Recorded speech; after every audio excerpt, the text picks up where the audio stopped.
یو کس سوال کړی ده چې یو سړی د په انجکشن سره خپل اولاد بندوي، نه دا څنګه ده؟ بعضې خلک داسې کوي که نه؟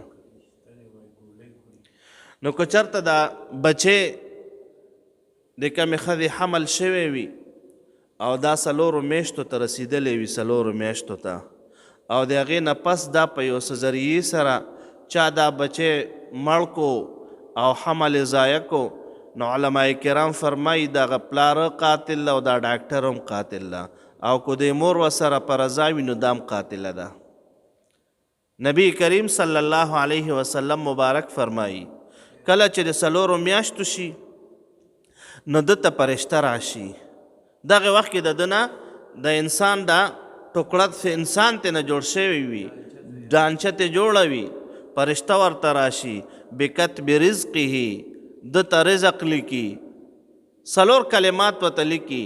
یو ورته دا لیکي چې د رزق به څومره وي او د ده عمر به څومره وي او دا سعید ده او که شقي ده، دا به نیکبخته وي که بدبخته وي. نو که دغې 4 میاشتو نه پس چا بچی ضایع کو نو علماء کرام فرمایي دا قاتل ده او دومره سزا به ورته میلاویږي لکه یو انسان چې قتل کړي. که د 4 میاشتو نه کم وي، 4 میاشتو ته نه ده رسیدلی او بیم لرې کوي بلا ضرورته، نو ګوره مجرم بلا ضرورته. یو سړی داسې ده چې مو زنانه بیماره ده، تکلیف ته ورته، زنانه ته تکلیف ته، او ډاکټر ورته یې کو دا نه لرې کوي نو دا ښځه دې مري. نو علماء کرام فرمایي چې 4 میاشتو ته نه وي رسیدلی نو بیا خیر ده، کو چا لرې کو، خو په دې شرط سره کو دا یقیني طور وي چې دا ښځه پې مري. او بعد خلک وي دا اول نه انجکشن وایي چې بالکل اولاد بند کی، نو دا شریعت کې بالکل بند دي چې اولاد بندوي او دا وایي چې اولاد مې نه کیږي. نبی کریم صلی الله علیه وسلم مبارک فرمایي تاسو داسې ښځو سره وعدونه وکئ چې هغه د محبت والا وي او اولاد ډیر راوړي.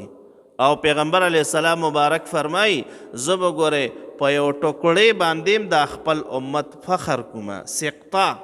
سقطه هغې ته یی چې یو ماشوم لا پوره نه وي جوړ شوی، یو عضوه یې جوړه شوي وي، څه حصه یې جوړه شوي، هغې ته سقطه یی. پیغمبر علیه السلام مبارک فرمایي چې زه به ګورئ په دې باندې فخر کومه چې دا زما د امت ته. نو لهذا کو چا د خپل اولاد بند کو پستنو سره نو دا ګورئ ګناه ده.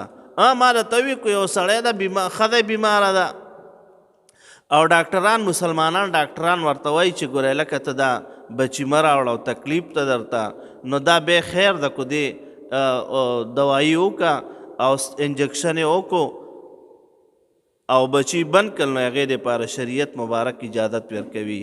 خو لیکن که بلا ضرورته وي، ښځ تندرسته ده، بچي راوړلی شي او دا بندوي، نو شریعت مبارک ګورئ دا بیا منې کړې ده.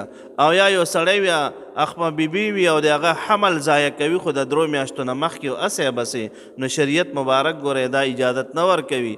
او که 4 میاشتو ته ورسېدو او چا بیا ختم کو دغه حمل، نو زموږ شریعت مبارک وایي دا قاتل ده د دې ماشوم. وصلی الله تعالی علی خیر خلقه سیدنا و مولانا محمد و آله و اصحابه اجمعین. الحمد لله رب العالمين والصلاة والسلام على سيد الأنبياء والمرسلين وعلى آله الطيبين وعلى أصحابه أجمعين. اللهم أرنا الحق حقا وارزقنا اتباعه وأرنا الباطل باطلا وارزقنا اجتنابه. اللهم اغفر لنا ولوالدينا